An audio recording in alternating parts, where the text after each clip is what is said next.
того,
Good afternoon.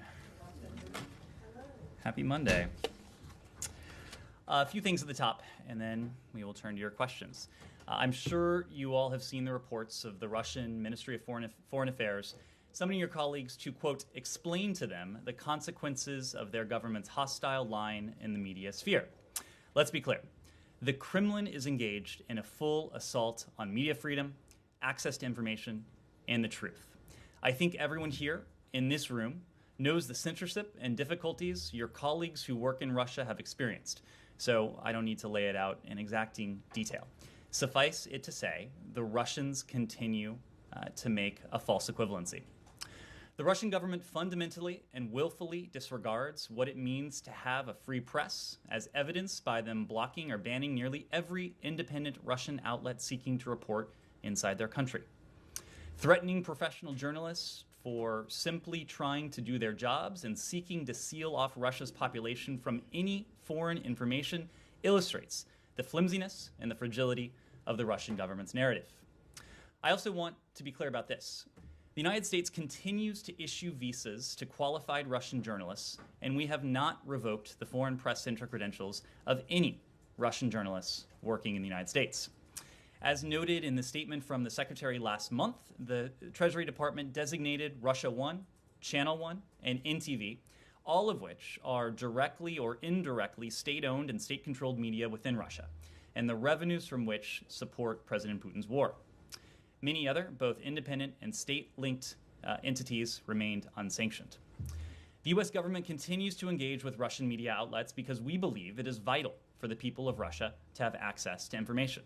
For example, our ambassador to the Russian Federation, John Sullivan, his interview with the TASS state news agency was just published this morning. We also support access to the internet and media by all people, including people in Russia, even as we stand in solidarity with the people of Ukraine. Moscow's efforts to mislead the people of Russia and the world and to suppress the truth about what they are doing in Ukraine continues, including by making it illegal to use the word war in connection with President Putin's full-scale invasion or war on Ukraine. There is no other word except for censorship. Next, I'd like to briefly preview the upcoming 9th Summit of the Americas, which the United States is excited to host this week in Los Angeles, California. From June 6th through the 10th, under the theme Building a Sustainable, Resilient, and Equitable Future, heads of state and government officials from throughout the Western Hemisphere will come together to discuss and advance solutions to our most pressing challenges, such as spanning areas such as health and resilience, climate change, democracy, digital transformation, and equitable economic recovery. Hosting this event again 28 years after we hosted the inaugural summit in Miami in 1994 makes clear our deep and historic commitment to the people of the Western Hemisphere and the commitment of the United States government to implement President Biden's values-driven global infrastructure initiative announced at the Carbis Bay G7 Summit in 2021. In addition to the summit's formal leader-level proceedings, the United States is striving to make this 9th Summit of the Americas the most inclusive and accessible to date. 3 stakeholder forums for civil society, youth, and CEOs will foster dialogue between national leaders and people, non-governmental organizations, and businesses of the Americas. We will also engage in direct dialogues with these stakeholders on the margins of the summit, including with citizens from Venezuela, Cuba, and Nicaragua, as we work to realize a more equitable, democratic, and prosperous hemisphere. The United States is excited to invite and amplify diverse voices into the hemispheric dialogue, including the voices of the Los Angeles diasporic communities during our time in a city with some of the deepest cultural, economic, and historic ties to the region. And finally, before I turn to your questions, I just want to note the personnel transition in our office, in my office. On Friday, we had the task of saying goodbye to Principal Deputy Spokesperson Jelena Porter, a longtime colleague of mine, someone whose contributions across the department I greatly value and appreciate. And today, we have the happy task of welcoming Vedant Patel. Many of you will know Vedant, or at least know him by reputation. Vedant comes to us having been an assistant press secretary at the White House. We served together on the transition prior to that. Previously, Vedant has also worked on the Hill as well. I'm confident all of you will enjoy working with Vedant, and we'll be sure to arrange introductions as appropriate in the coming days. So with that, happy to turn to your questions. Thanks, Ned, and welcome. Really briefly on Yes. some of the Americas, and in terms of the Secretary's schedule. Yes. There.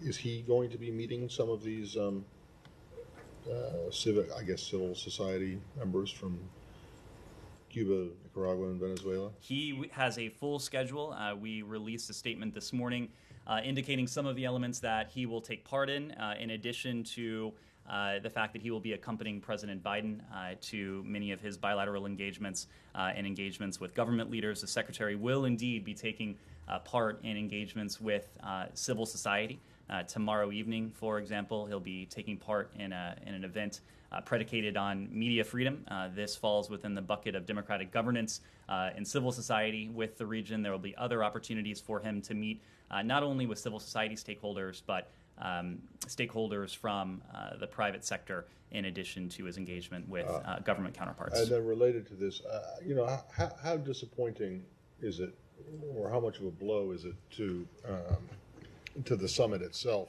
to the administration's hemispheric diplomatic efforts, that the Mexican president is not going to be there? I mean, Mexico is arguably, well, not arguably, it is the only country that borders the U.S. directly, other than Canada. So, how disappointed are you that he won't be there, and what does that mean for the chances of success or failure of any kind of initiative coming out of the hemispheric initiative coming out of it? Well, as we said, this is a summit that will bring together thousands of individuals, both government officials and private citizens, as well as representatives of the private sector from across the hemisphere. Of course, Mexico is an important hemispheric player. We are very gratified that the Secretary's counterpart, Foreign Secretary Ebrard, will be in attendance. We will have a number of opportunities to engage with our Mexican counterparts in the context of the summit this week, and we look forward to those engagements. Right, but it's a summit, and Ebrard, as wonderful as he is as Foreign Secretary, I'm sure, at least I guess he is not the head of state. So isn't it a disappointment that you're not having that the leader of Mexico is not going to be there? We have certainly heard from President Lopez Obrador today. We understand his position on this. As I said before, we look forward to engaging with Foreign Secretary Ebrard. The fact is that Mexico is an important partner across a range of issues. You mentioned one of them, migration. There are a number of other issues, from COVID to sustainable, equitable, inclusive economic recovery, to the climate crisis we're confronting, in addition to the issue of regional and hemispheric migration. We will have an opportunity to meet with Foreign Secretary Ebrard and to speak with him in the context of the summit. But Mexico, we are gratified to have a relationship with Mexico that is broad and deep, meaning that we have had and we will continue to have a number of occasions to engage with our Mexican neighbors, not only at this summit, but in future engagements in the days and weeks ahead. Timara. And just not to beat a dead horse on that, but AMLO basically said, quote, "There can't be a summit of Americas if not all countries of the American continent are taking part." So what is your response to that?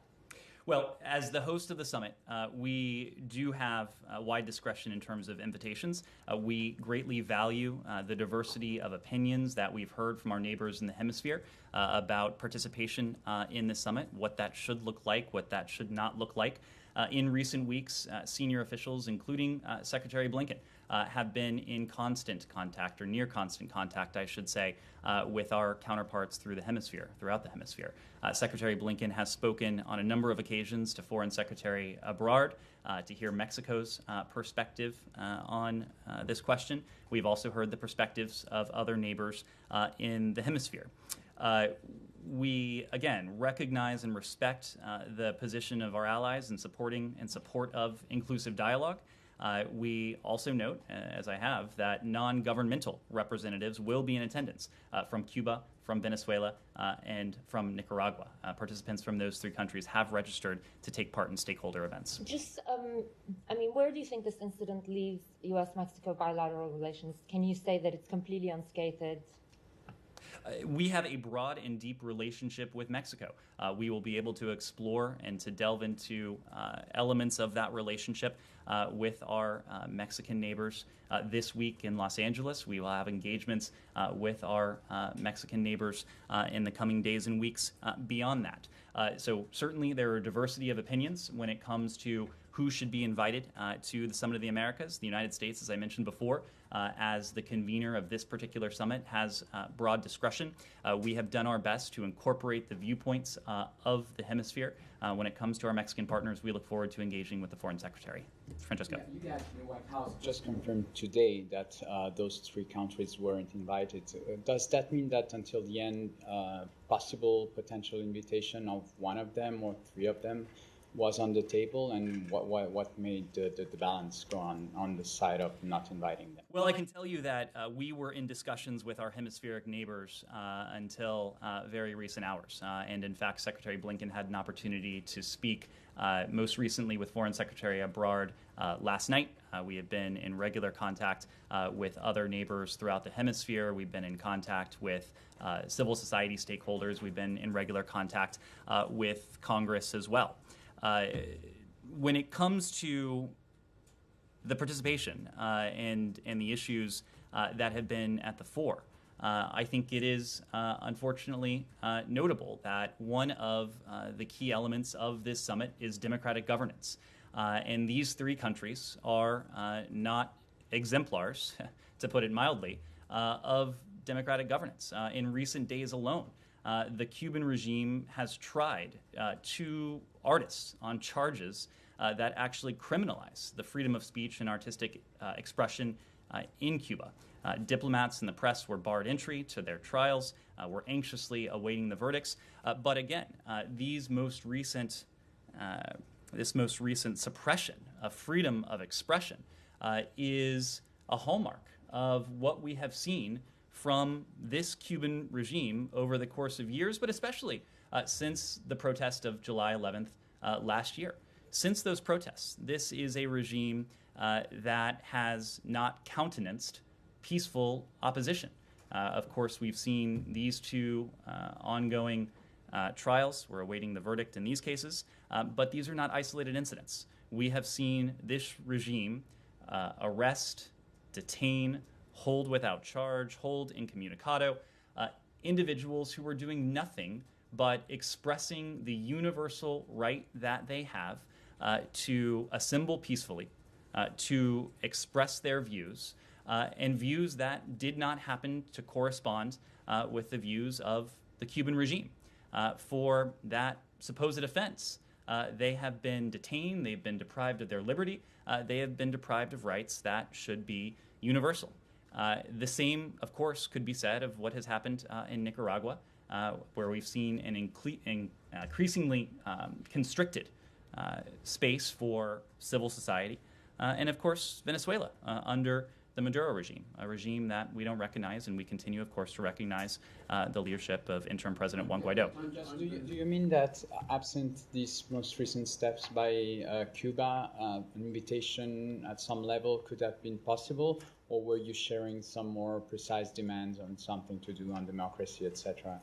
I'm not saying that. I am saying that the challenges that these three regimes pose to some of the central tenets of the Summit of the Americas that is to be held this week, those challenges were just insurmountable when you talk about bringing together a summit where democratic governance, democratic values is on the agenda.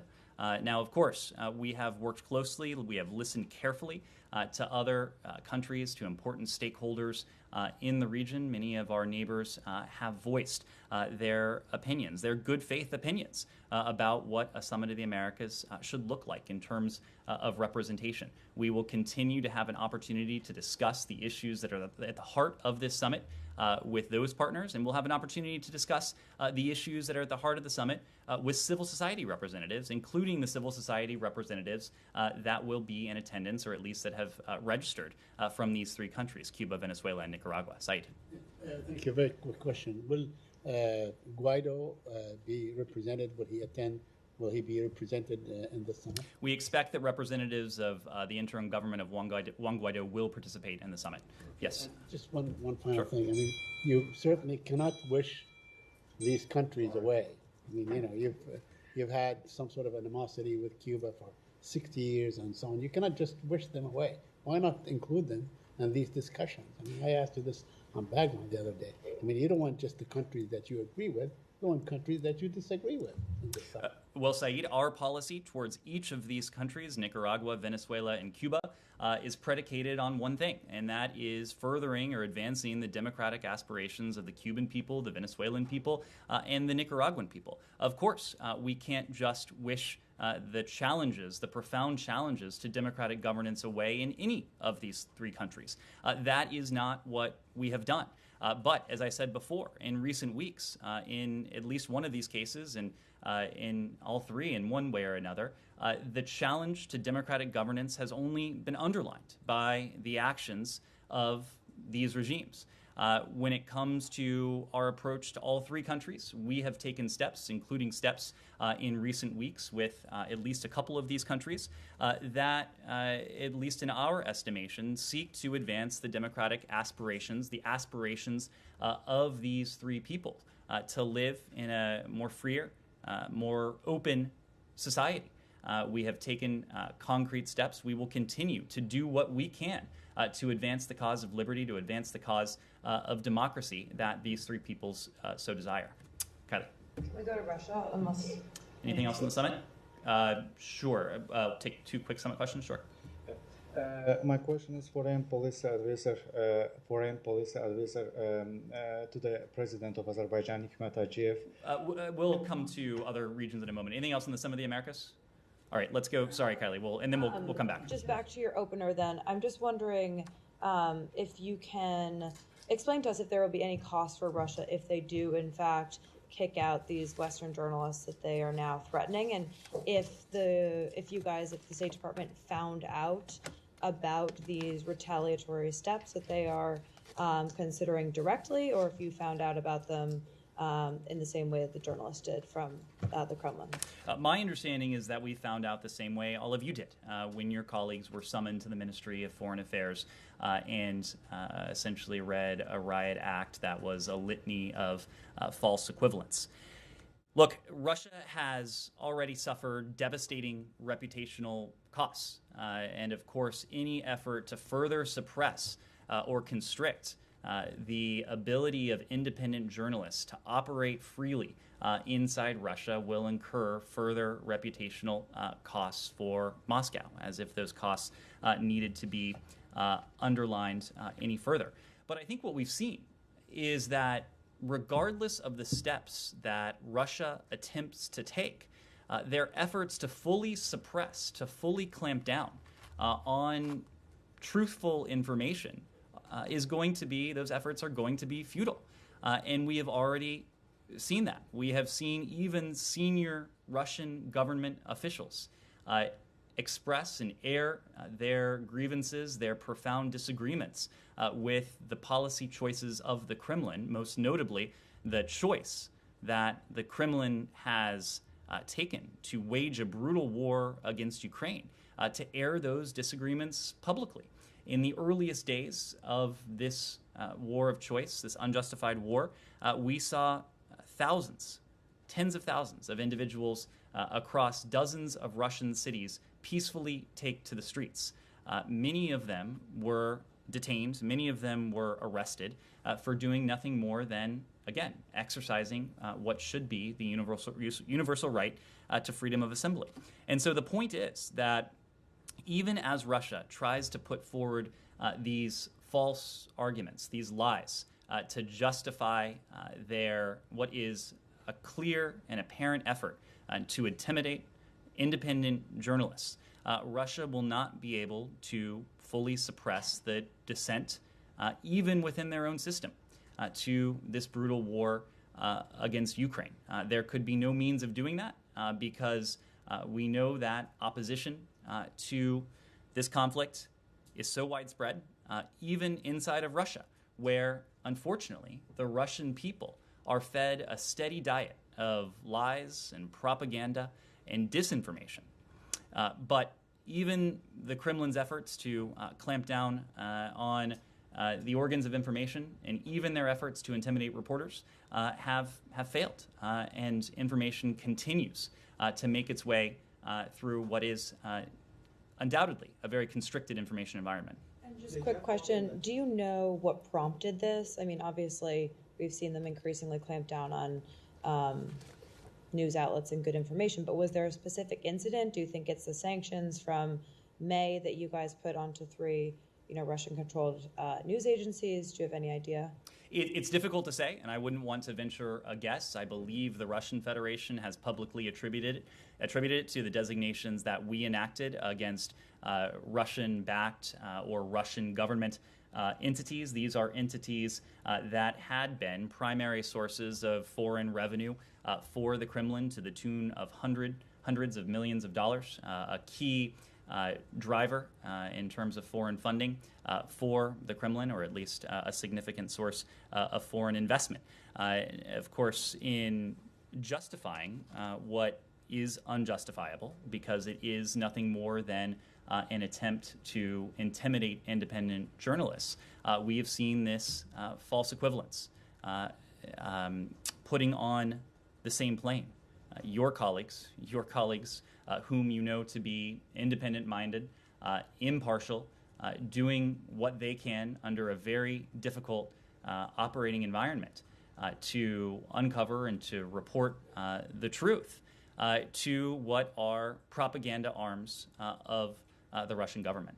Sorry, how many senior Russian government officials are you aware of who have voiced their opposition and disagreement to their policy? I believe I said that some senior Russian government officials have. Yeah, how many?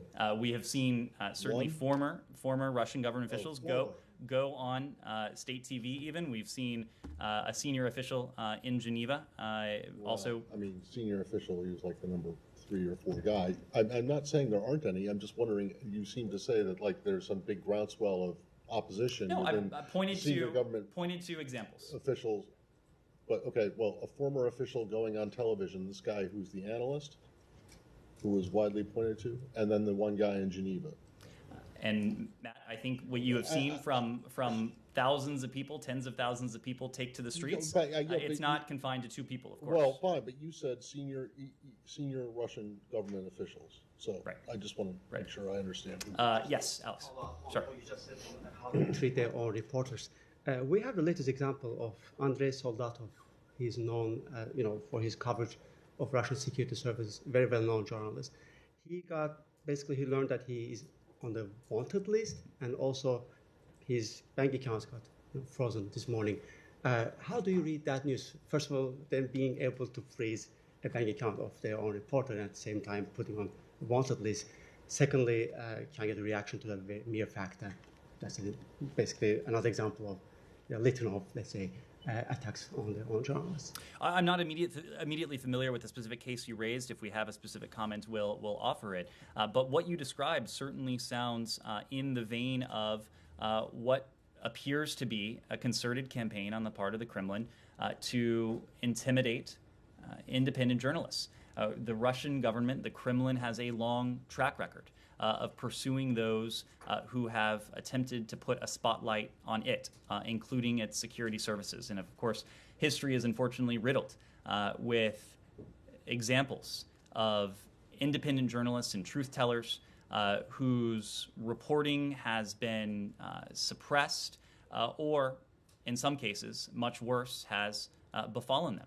And there are even recent examples of what appears to be very clear examples of the Russian government pursuing and subjecting even to intimidation and to violence those who would attempt to expose corruption, malfeasance, wrongdoing on the part of the Russian government. Anything? Yes. Yes. So how does the U.S. view Russia's renewed bombing of Kyiv? Is this President Putin sending a message to the West about the arms that it's sending to Ukraine now, or to return to a broader military objective in the Donbass?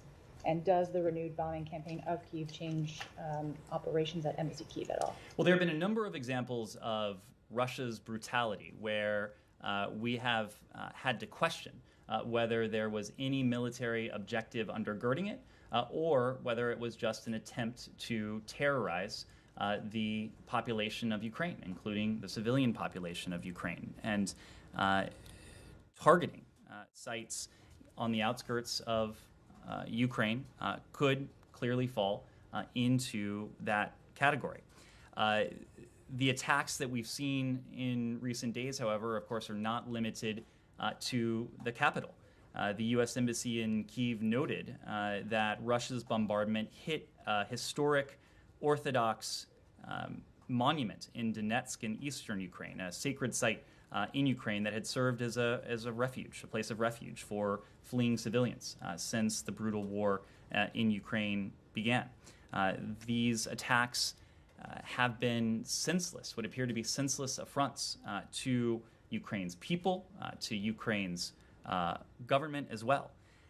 The ongoing violence continues to take the form of attacks that have injured or killed civilians, destroyed civilian infrastructure, and that follows previous strikes that have hit civilian hospitals, schools, religious sites, the infamous strike on the theater in Mariupol, a busy railway station of civilians attempting to flee for their lives. There have been clear examples of Russia's brutality that amount to war crimes, and we have made public our assessment that Russia's forces have committed war crimes in the context of this campaign. Not only do we continue to stand with our Ukrainian partners to provide them the security assistance that they have put to extraordinary effect to defend their freedom, to defend their democracy, to defend their country, but we have also provided our Ukrainian partners with economic support, with humanitarian support, and we've continued at the same time to impose those significant costs, the costs that we promised well before the start of Russia's full-scale invasion on February 24th, that you've seen in the form of financial sanctions and export controls. Do the attacks on Kyiv specifically, do they alter plans for operations at Embassy Kyiv or none? There's been no change in our posture. As you know, we resumed embassy operations at Embassy Kyiv last month. Since then, our team at the embassy has continued to engage with Ukrainian officials, to engage with the Ukrainian people, including representatives of civil society as well. Russia and Serbia? Sure, Russia and Serbia. Do you have anything on Russia's Foreign Minister Lavrov's decision to cancel a planned visit to Serbia after three countries, Montenegro, North Macedonia, and Bulgaria, decided to close their airspace to Lavrov's airplane? Moscow has made a condemnation, and also a senior Russian official even threatened to with these three countries with a missile strike. Well, these were sovereign decisions regarding the airspace of these three sovereign countries. It reflects Europe's commitment to hold Russia accountable for its unprovoked, for its unjustified aggression in Ukraine. We urge Serbia to focus on its stated goal of EU membership, including aligning its foreign and security policies with the rest of Europe. Kylie? Can you comment on Serbia president's decision to host Lavrov, and also Serbia's refusal to implement EU sanctions against Russia? Well, to your question, we have consistently urged Serbia to take steps that advance its European path, including diversifying its energy sources to reduce energy independence on the Russian Federation and aligning its foreign and security policies with the EU. We have sought and we continue to seek to be a partner to Serbia to assist in its efforts to enhance its energy security for the long term. Anything else on Russia, Ukraine? Kylie? How will the U.S. and NATO ensure that these three countries are protected from the threats from Russia? Thank you. These three countries that close their airspace? Well, is that what you mean? Well, all three countries are NATO members, and the commitment to Article 5 on the part of all three is ironclad. Of course, we marked Montenegro's 5th anniversary of NATO membership just yesterday, and North Macedonia's 2nd anniversary in March. Okay, Kylie? just on the food crisis, can you just bring us up to date on efforts to get grain out of Ukraine? It's been a few weeks now since Blinken made his plea to the UN for countries to get on board. So where are you guys at? Are there routes out of the country that have been identified and are up and running at this time?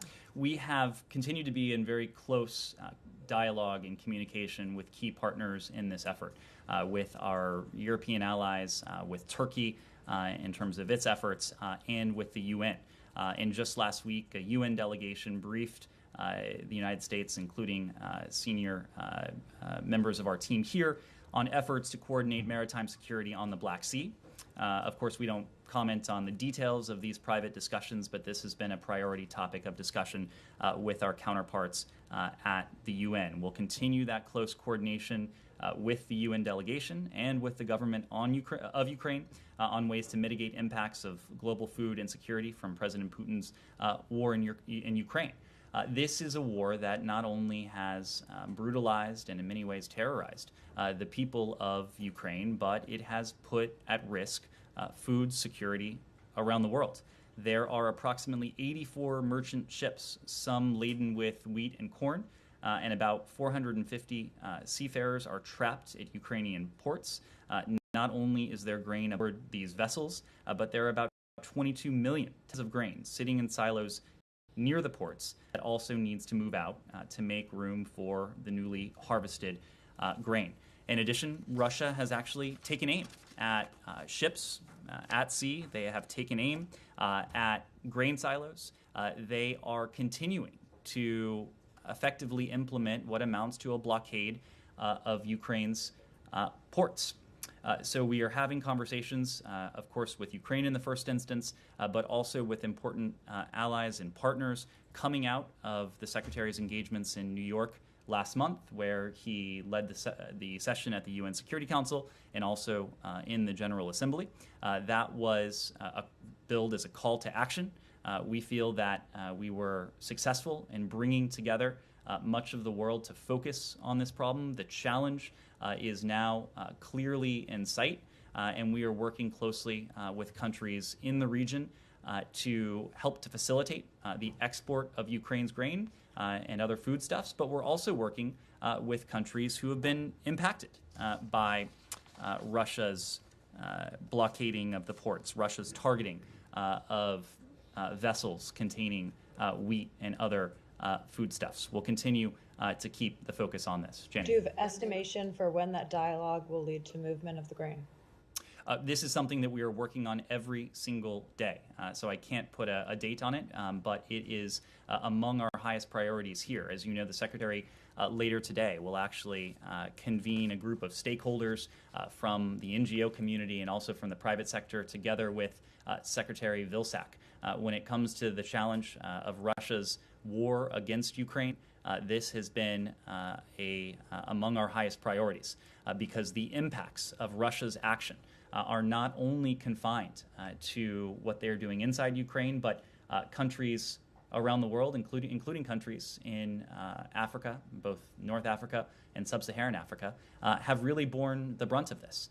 Ukraine, until Russia's invasion, was a breadbasket for the world. Exports of wheat, exports of fertilizer. Russia, too, has the potential to export its wheat, its fertilizer, its other foodstuffs. We have been very deliberate and careful in designing our sanctions policy. Contrary to what the Russian Federation is putting forward, there are very clear and delineated carve-outs in our sanctions policy to ensure that we are doing absolutely, to ensure that we aren't doing anything that would limit or otherwise constrict Russia's ability to export food and fertilizer. And just super quickly on Kylie's question, Lavrov is going to Turkey on Wednesday. Is that like a big meeting that you guys are also following, and would you expect maybe like a breakthrough after that on the grain issue? I don't know if we should expect breakthroughs. Of course, we'll be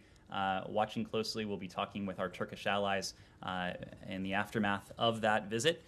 Again, we are supporting all diplomatic efforts that are carefully and closely coordinated with Ukraine, nothing about Ukraine without Ukraine, that have the potential to increase Ukrainian exports of food and fertilizer to the global marketplace. Just so when you say we shouldn't expect breakthroughs, so you don't necessarily see this like meeting over there as like unlocking anything or like leading to results. You mean to say that this is still going to be a long haul? It's going to take more than that? This is a challenge that has built up since February 24th, when Russia began its war on Ukraine.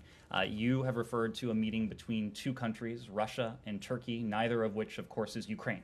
So I am confident that one meeting alone won't be able to solve this challenge. This will be a challenge that will, of course, need to involve Ukraine at the center of anything that we collectively do to facilitate the export of Ukrainian food and fertilizer. Jenny.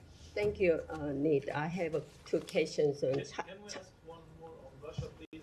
Okay. Then new sanctions. Please, rotations, We'll do two more on Russia, Ukraine, and then I promise we'll move on. I'll come right back to you, Jenny. Sorry. Alex, you've already had one, so let me just, for equity, go back. Michelle. Yeah, the new sanctions that Russia imposed today on U.S. Personalities and secretaries. I don't have a reaction other than the fact that I think it highlights the asymmetry between our countries. Of course, the United States is a banking center, it's a financial center, it is a country where citizens from the world seek to travel to, where citizens from the world seek to educate themselves and their families. So, of course, there's always going to be an inherent asymmetry between the steps that the Russian Federation puts forward and what we, together with our allies and partners, do in response to Russia's brutal war against Ukraine. Jenny. Thank you, Nate. I have two questions on North Korea and China. North Korea fired 8 ballistic missiles yesterday. What actions did the United States take immediately in response to North Korea's missile launch? Well, I would refer you to the Department of Defense, and they can share details of the live fire exercises that they conducted in the aftermath of the most recent provocations. But as you have likely heard, we did condemn the DPRK's multiple ballistic missile launches. These launches are in violation of multiple UN Security Council resolutions. They pose a threat to the DPRK's neighbors and to the international community more broadly. As you've heard from us before, we do remain committed to a diplomatic approach to the DPRK. We call on them to engage in dialogue. At the same time, we have an ironclad commitment to our allies in the ROK and Japan. And not only is our Deputy Secretary of State in Seoul at this very moment, where she will have an opportunity to engage bilaterally with her South Korean and Japanese counterparts, but also trilaterally, underscoring the importance of trilateral engagement and coordination. It also happens that our special envoy for the DPRK, Sung Kim, is also in South Korea, and he too has been in touch with his trilateral counterparts, his South Korean, his Japanese counterparts. He was in immediate or near immediate contact with them in the aftermath of the most recent provocations. That coordination will continue, but just as importantly, that shared resolve to confront this challenge and to find ways to advance what is our overarching objective, the complete denuclearization of the Korean Peninsula, that will remain front and center in our trilateral agenda. But China said, China noted that North Korea fires missiles because the United States did not engage in dialogue with North Korea. What is the U.S. position on China's claims of responsibility to the United States for North Korea's missile program? Well, I won't comment on the PRC's characterization of our policy, but I'll make very clear what our policy is. Our policy is to seek dialogue, to seek engagement with the DPRK. Any country that puts the responsibility on us for the lack of dialogue, the lack of engagement, is either ill-informed or is propagating falsehoods. And the fact is that we have made clear for months now, since the earliest days of this administration, that we believe that diplomacy and dialogue provides the most effective means by which to promote our shared objective, a shared objective that emanated from a comprehensive policy review that we conducted last year, where we determined that our goal, a goal we now share with our trilateral allies, is the complete denuclearization of the DPRK. We believe we can achieve that most effectively through diplomacy and dialogue, which we have consistently offered. We have made clear, both publicly and privately, to the DPRK that we harbor no hostile intent towards the regime. Much to the contrary, it would be far preferable if we were able to engage in that diplomacy and dialogue. But this issue goes to UN Security Council resolutions. But if China and Russia are going to veto, so how are you going to be responsible for this again? And again, repeated these issues all the time, China and Russia's vetoes. How you going to respond? Well, we have called on members of the international community, certainly members of the UN Security Council's Permanent Five, to be responsible stakeholders. And the UN Security Council is a preeminent forum for addressing threats to international peace and security. When it comes to security in North Asia, in this particular region, there is no greater threat to international peace and security. So it is incumbent on all members of the international community to enact and to continue to abide by international sanctions. It is profoundly disappointing, as you heard from Ambassador Thomas Greenfield late last month, that certain members of the P5 have not fulfilled the obligations that they have as members of the P5. Again, an organization that is charged with being the preeminent forum to discuss threats to international peace and security. But all the while, we will continue to promote accountability.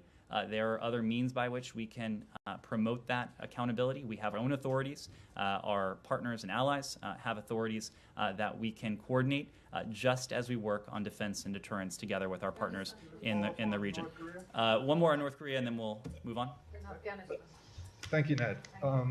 Just following up on Jani's point on China and Russia, how can the U.S. respond if the DPRK were to conduct a nuclear test? Would unilateral actions be the only option left to the U.S. given China and Russia's veto at the UN Security Council? Unilateral actions are never going to be the most attractive or even the most effective response. And that is especially the case because we are gratified that we have close allies in the form of Japan and the ROK, bilaterally, trilaterally. There are also a number of allies and partners of ours, not only in the Indo-Pacific, but around the world, who understand and appreciate the threat that's posed by the DPRK's WMD programs, that is to say, its nuclear weapons program and its ballistic missiles program. So we remain concerned that the DPRK could seek a seventh nuclear test in the coming days. It's a concern we've warned about for some time. I can assure you that it is a contingency we have planned for, and it has been a concerted topic of discussion with allies and partners. Yes. Just quickly, after last month's vote, Ambassador Thomas Greenfield said that the U.S. would continue to seek unity and compromise at the UN with regard to DPRK. Given that China and Russia were the only two who vetoed, has the ambassador engaged directly with China and Russia how to move forward? I would need to refer you to her team for that. We do engage regularly our partners in New York on this, but for any particular conversations, I need to refer you to her. Afghanistan, Nazira? Thank you very much. As you know, Taliban establishing a good relationship with India. Indian officials visited the Taliban in Kabul, and they agreed to train some personal security people, maybe army police or something else. Do you have any comment on that? Although Pakistan and Indian relationship is worse, they don't have any good relationship. Taliban, you know, they get two parts. One go to India, and the other one maybe they have. Well, there are a number of countries around the world that have a discrete set of interests in Afghanistan and who predicate their engagement with the Taliban on those interests. We, too, have interests when it comes to Afghanistan. We've spoken to many of them. It is human rights, respecting the basic and fundamental human rights of all of Afghanistan's citizens, including its women and girls, its minorities, ensuring safe passage for those who wish to depart the country. Of course, that includes for U.S. citizens, for LPRs, for those who have worked on behalf of the United States government over the years as well. It is inclusive governance and doing what we can to support the formation of a government that represents the Afghan people, including their aspirations, the counterterrorism commitments that the Taliban has committed itself to, both publicly and privately, including vis-a-vis al-Qaeda, but also ISIS-K. And, of course, the idea that no legitimate entity should hold hostages And in the case of Afghanistan, Mark Frerichs continues to be on our mind. We've made very clear that for our relationship to improve whatsoever with the Taliban, we'll be looking very carefully at their actions towards Mark Frerichs, who has been in custody for far too long. India, similarly, has a set of interests when it comes to the Taliban. Different countries will engage with the Taliban in different ways. We have a team on the ground in Doha that is responsible for, as appropriate, engaging with the Taliban on our set of interests, just as other countries do. Thank you. Yes, let me move around. Yes, sir. Foreign policy advisor to the president of Azerbaijan, Hikmet Aliyev, scheduled to meet with Assistant Secretary of State Karen Donfried at the State Department. What issues will be discussed? Well, as you alluded to, Assistant Secretary Donfried will meet with the foreign policy advisor Hajiev in Washington today. The advisor is also having meetings with several other administration officials, including our National Security Advisor, Jake Sullivan. Assistant Secretary Donfried will convey to Mr. Hajiev the U.S. interest in facilitating direct engagement between Azerbaijan and Armenia, including our role as a Minsk Group co-chair and our support for recent EU efforts to bring both countries together. This is something that Secretary Blinken has had an opportunity to engage with the leaders of these two countries on in recent days and recent weeks. It continues to be something we wish to promote. Thank you. Yes. Let me move around, Alex. Just let me try and, yes. Thank you. Is there a change in your position on the sale of F-16s to Turkey? We continue to discuss with our NATO ally how we can work together as allies. Of course, we don't speak to any transactions that have not been notified to Congress. Turkey has made no secret of its desire to invest more heavily in the F-16 program. That's not something that we're in a position to speak to publicly, though. And then the SDF commander in Syria, Mazloum Kobani, says that in the event of Turkish invasion into northeast Syria, they will allow Assad regime's air defense to protect the region's skies. Do you have a position on that? Well, our position is one that you've heard for some time now, ever since this hypothetical, ever since this potential operation was first raised. We have emphasized that we remain deeply concerned about discussions of potential increased military activity in northern Syria, and in particular its potential impact on the civilian population there. We've continued to call for the maintenance of existing ceasefire lines. We would condemn any escalation beyond those lines. It's crucial for all sides to maintain and to respect those ceasefire zones to enhance stability in Syria and to work towards a political solution to the conflict. I've previously made the point that we expect Turkey to live up to the commitments that it made in October of 2019, including the commitment to halt offensive operations in northeast Syria. Any new escalation beyond those existing ceasefire lines could prove to be especially costly setbacks to our collective efforts to counter Daesh, the efforts of the counter-ISIS coalition, but also to our efforts to promote political stability within Syria. If I may, Ned, in the previous administration, before the last Turkish invasion into northeast Syria, the administration was calling on Turkey the same things that you're calling Turkey, and that didn't work, obviously. Are you optimistic that this time there will be anything different? Look, I don't want to be optimistic about it. I don't want to be pessimistic about it. What we can do is to make very clear where the United States of America stands on this. This is something that we've had an opportunity to discuss, including at senior levels, with our Turkish allies. We've made very clear to them our concerns with any renewed offensive in northern Syria. Saeed. Ned, yesterday marked the 55th anniversary of the 67 war. That's 55 years of occupation for the Palestinians that they had to endure and still endure. I think over a period of 24 hours, 4 Palestinians were killed.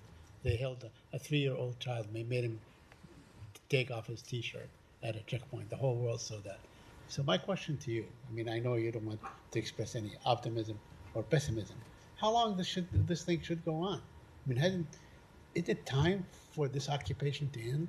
I mean, morally speaking, how much should this military occupation go on, generation after generation? Said, our goal from the first day of this administration has been to do everything that we can to promote and to advance a two-state solution, precisely because a two-state solution, we believe, and successive American administrations have believed, is the most effective means by which to secure Israel's identity as a Jewish and democratic state, but also to fulfill the legitimate aspirations of the Palestinian people to live in dignity and security, in peace in a country of their own. This has been at the heart of our policy. We have spoken out against steps that have the potential to be setbacks towards the prospect of a two-state solution. So can you tell us at least one thing that you have done to bring this solution, this two-state solution, a bit closer in the last 6 months? Said, we've also been clear that we are not on the cusp, unfortunately, of a two-state solution. We're likely not even on the cusp of direct negotiations between Israelis and Palestinians to discuss the contours of a two-state solution. Our goal since the very start has been to set the stage to create an environment in which diplomacy, including diplomacy between Israelis and Palestinians, is more likely to be effective. And I can point to a number of steps that we have taken, including the resumption of humanitarian funding for the Palestinian people, including the resumption of contact between the United States and the Palestinian leadership.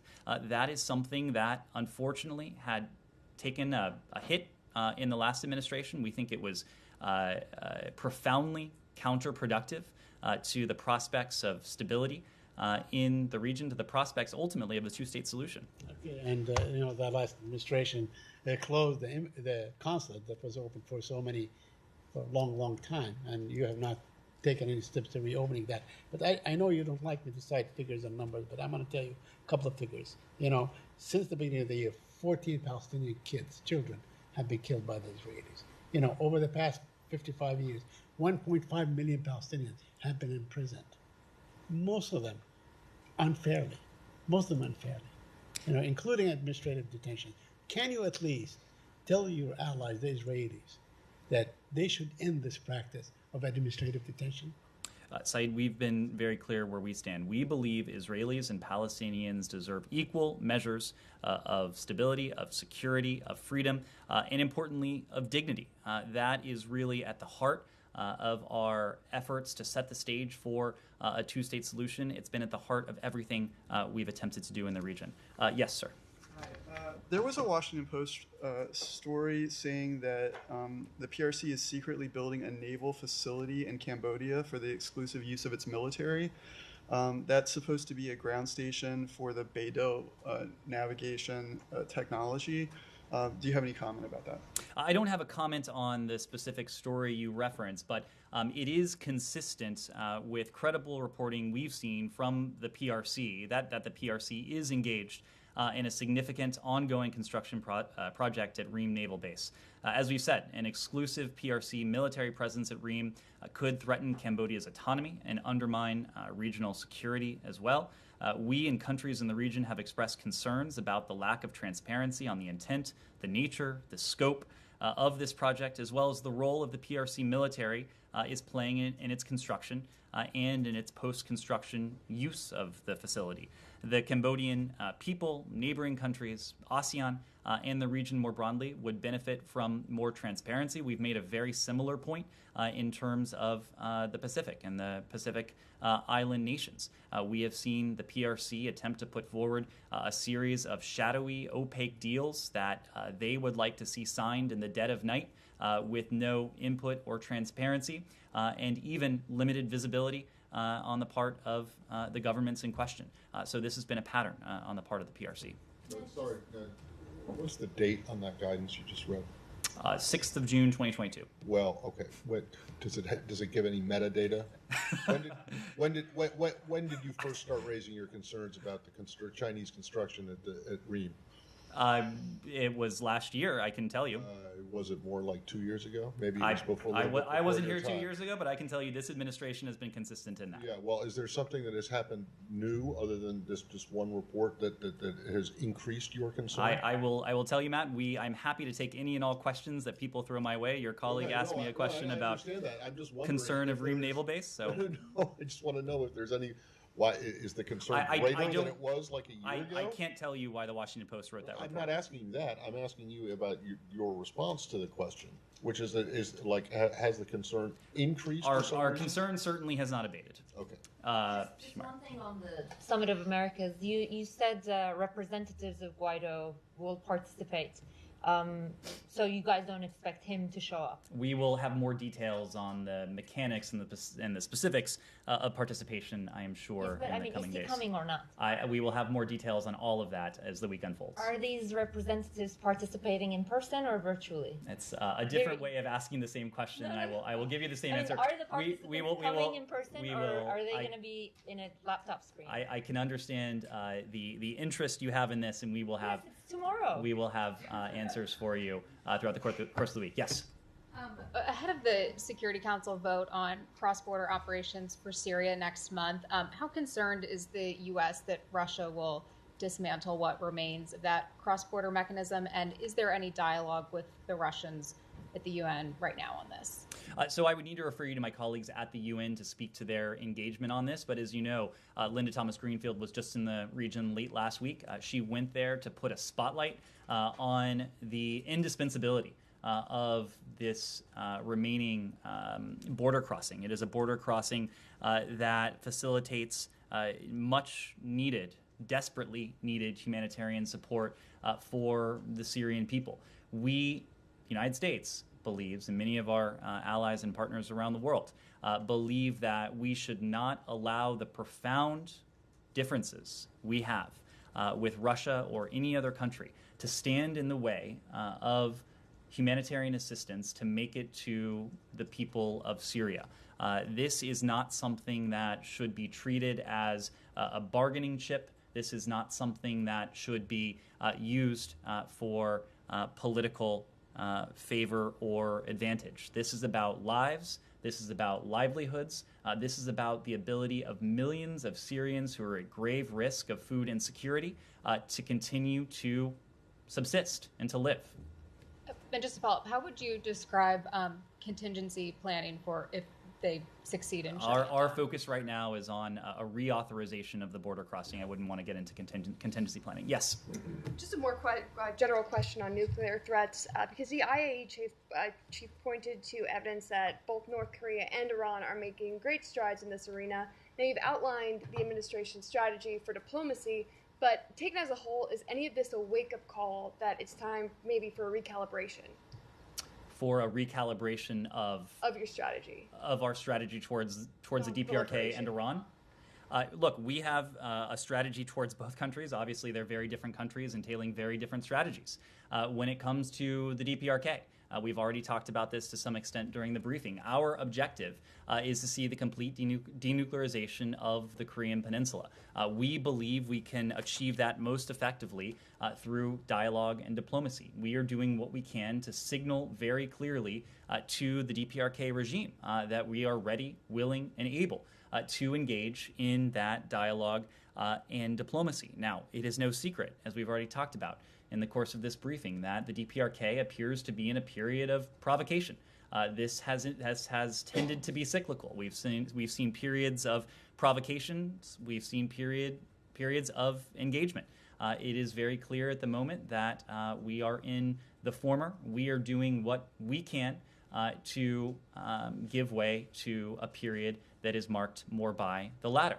When it comes to Iran, look, the unfortunate reality is that Iran's nuclear program was in a box. It was in a confined box until May of 2018, when the decision was made on the part of the previous administration to essentially give Iran a get-out-of-nuclear-jail-free card. And since then, Iran has been in a position to advance its nuclear program in ways that would have been prohibited under the JCPOA, and to do so in a context where we have not had the stringent verification and monitoring regime that the JCPOA affords us. So in one sense, we know a very credible solution to the challenge we face with Iran's nuclear program, and that's the JCPOA. Now, it remains a very big question mark as to whether we will get there, regardless of whether there is a JCPOA or not. President Biden has committed that Iran will never be in a position to obtain a nuclear weapon. If we are in a position to mutually return to compliance with the JCPOA, that will be the vehicle by which we fulfill that commitment. But we are equally determined, and we are engaging with allies and partners around the world in the absence of a JCPOA to ensure that even in the case that we aren't able to get there, that Iran will not be able to acquire a nuclear weapon. Rich, let me please go to Iran. We've covered stuff in America pretty extensively, I think. On Saudi Arabia, there appears to be two major delegations coming to visit the United States, the Commerce Minister in the middle of this month and the Investment Minister at the end. Are those precursors to a meeting with MBS, or is there any more detail you can provide on a potential meeting there? I'm not in a position to provide any more detail on potential presidential travel. As you know, the White House has said that they are working on a visit to the Middle East.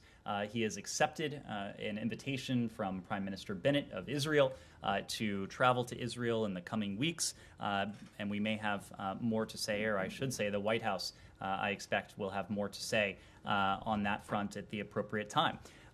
What we are doing with Saudi Arabia is precisely what we are doing with countries around the world, and that is forging a relationship that first and foremost advances U.S. interest. Just as the president was recently in Japan and South Korea, engaging with the leaders of ASEAN, he'll be at the Summit of the Americas this week. Our engagements with countries around the world are predicated on the idea that these relationships need to serve American interests and to be consistent with American values. I think over the course of the past 16 months, we have been in a position to forge a relationship with Saudi Arabia that does that. And you saw another piece of evidence just last week when it was announced by the UN, another extension, or I should say an extension, a 2-month extension to the humanitarian truce in Yemen. This, of course, would not have been possible without the tireless efforts of Special Envoy Linda King under the direction of Secretary Blinken and President Biden, but of course the UN Special Envoy Hans Grunberg, but also the support of our Saudi partners. We have also worked, and Saudi Arabia has done quite a bit to mend regional divides, the exchange of ambassadors with Lebanon, healing rifts within the Gulf as well. And of course, we have common interests in terms of the threats that Saudi Arabia has faced from Yemen. These are not only threats to the kingdom and to Saudi Arabia's citizenry, but there are 70,000 Americans who live in the kingdom who have been put at risk by the spate of hundreds of cross-border attacks that we have seen in recent months. So we are working with our Saudi partners on all of these common interests. We can do all of that while keeping human rights at the center of our foreign policy. One quick question on U.S.-Saudi relations. Sure. I think it was last year that Blinken continued to say that the relationship between the U.S. and Saudi Arabia needs to be recalibrated, and you reiterated that as well. Has that process of recalibration concluded, or are you guys still in the process of recalibrating the relationship? Well, in some ways, our relationships with countries around the world is like our efforts here at home. We're always striving for a more perfect union. We're always striving for a more perfect relationship. The same could be true of countries around the world. I think what we've seen over the course of the past 16 months with our Saudi partners compared to where we were in January of last year to where we are now, just a few days after the humanitarian truce was extended in Yemen, speaks to the progress that we've seen. It's a relationship that is now on steady footing. It's a relationship that allows us to advance, to protect, to promote our interests, just as we have continued to put values we share with countries around the world front and center in that. So it's on more steady footing now than it was last year at this time. I think that is safe to say. Yes, yes, sir. Taiwan. Yes.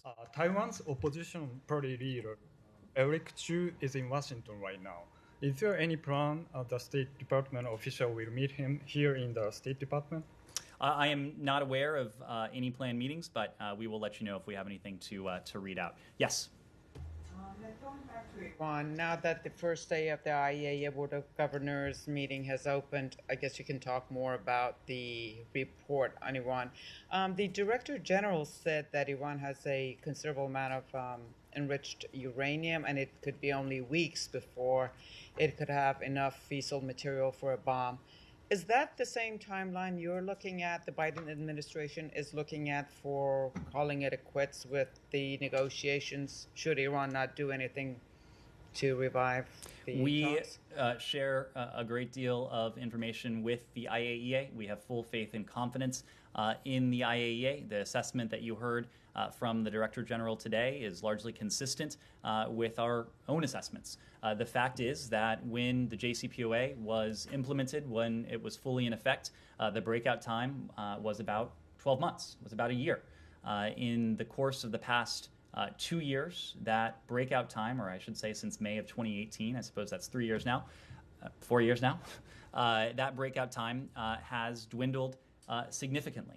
We are now no longer talking about months, unfortunately, but we are talking about weeks or less. The time frame for potentially mutually resuming compliance with the JCPOA, again, isn't based on a date on the wall. It is not based on whether it's a week or a month from now. It is based on assessments that are ever evolving. These assessments are updated based on every piece of relevant information. And as long as a mutual return to compliance with the JCPOA conveys non-proliferation benefits that the status quo does not, we will pursue a mutual return to compliance with the JCPOA. As I said, the breakout time that we have now is quite short. The prospect of a mutual return to compliance would still prolong that breakout time fairly significantly if we were successful in negotiating a mutual return to that. That remains a big question mark. We'll have to see what the coming period, where that leads us. Well, it sounds like you're actually going to wait until Iran is at the threshold. We are not waiting for anything. We are every day engaging with our allies and partners in this effort. And again, as long as it is in the national security interests of the United States, we will continue to pursue a mutual return to compliance. But either way, as I said before, President Biden has a commitment. He has made a solemn commitment that Iran will never be in a position to acquire a nuclear weapon. Phrase was said, because I haven't heard it before. Maybe I have, and I've just forgotten about it. But this idea that you said in response to a question a few questions ago, you said the last administration essentially gave Iran a get out of nuclear jail free card. Is that new? I don't remember hearing that I don't before. recall having said that before. Okay, Yes. so so can I just drill down into a little bit? Is the administration's position that the JCPOA was in fact a nuclear jail? It put Iran's nuclear program, it confined it. It put it in a box. Okay, well, that's an interesting way to try and get the Iranians to describe it, to get the Iranians back into it. You tell you, come on into the cell, you guys. My job here is to explain what we're trying to do for U.S. national security interests. Okay, and then the free part of it Is it also this administration's position that the Iranians paid no price at all? I think you may be reading a bit too much into a comment that was maybe a bit too flip, but... okay, all right. I just wanted to, because, sometimes, remember we had sanctions hygiene. That was, and I just want to make sure that I understand where all right, we have gone on for quite a while. I'll take a quick... I have one on Iran and one on Lebanon. What was the purpose of Special Envoy Mali's visit last week to the Central Command in Florida? The Special Envoy routinely engages with members of the interagency. He works closely with leadership across the government. He, in fact, leads an interagency team. That team actually includes a senior military advisor. And so he went to CENTCOM to meet with the CENTCOM commander as part of that regular work. And on Lebanon, do you have any comment on the increased tension between Israel and Lebanon over the offshore drilling in a disputed area? And are you planning to send Mr. Amos Hochstein to Beirut and Israel on this? I don't have any travel to announce or to preview at this time, but as you've heard from us before, the Israel-Lebanon maritime border, that's a decision for both Israel and Lebanon to make. We believe that a deal is possible if both sides negotiate in good faith and realize the benefit to both countries. To that end, we do strongly support efforts to reach a mutually beneficial agreement. Alex, last question. Thank you so much. Two questions on Russia and Ukraine. You also owe me an Azerbaijan follow-up. I owe you a what? Sorry? An Azerbaijan follow-up. So, Sunday strikes on Kiev. Okay. Ukraine demands new sanctions in response to Sunday strikes. It's first time in weeks. And also characterizes the missile attack on Kiev as an act of terrorism. Do you share that characterization? Was it an act of terrorism? And secondly, you mentioned Ambassador Salman's interview. He was quoted today as saying Russia should not close its embassy in the U.S. I get the sentiment that when Ambassador talked about that, this is two-way road. But I wonder how comfortable you are, in terms of seeing Russian diplomats wandering around, feeling they are part of the international community just as a normal, after everything they have done on Ukraine, just pick up from where they left off. Well, I would dispute somewhat that characterization. Not only is Moscow's economy in shambles, we've seen sky-high inflation, we've seen estimates that the Russian economy will contract by between 11 and 15% this year. More than 1,000 multinational companies have fled the Russian marketplace. But Russia is diplomatically isolated in a way that it never has been before. You should ask Moscow how it plans to vote in terms of the next Human Rights Council meeting, just to give you one example. This is a country that is now in many ways a pariah on the international stage. We have seen countries distance themselves from Moscow. This is not only confined to private sector companies. So that said, the ambassador's point is a completely valid one, and one we believe in. We believe that lines of communication, lines of dialogue are always important, but they are especially important during times of increased tension or, in this case, even conflict or war. We want to see those lines preserved. It's why we have been very vocal in speaking out against the unjustified steps that the Russian government had taken vis-a-vis our diplomatic presence in Moscow. Our goal is to see those lines of communication maintained. And on Sunday strike, was it an act of terrorism? You can attach any number of labels to it. What we are doing is working with our Ukrainian partners to provide them with the support they need: security assistance, economic assistance, humanitarian assistance, just as we impose costs on the Russian Federation. And lastly, you mentioned direct engagement on Azerbaijan and Armenia. The secretary, in fact, offered his help with border efforts. Other than just bringing both sides together, what does that mean in practice? Do you have different maps, or what are you offering that Brussels doesn't offer? During a recent engagement, the secretary did allude to support for those efforts. It includes border demarcation efforts, ways that we can help Armenia and Azerbaijan continue to make progress in terms of this conflict. Thank you all very much. Thank you. Thank you.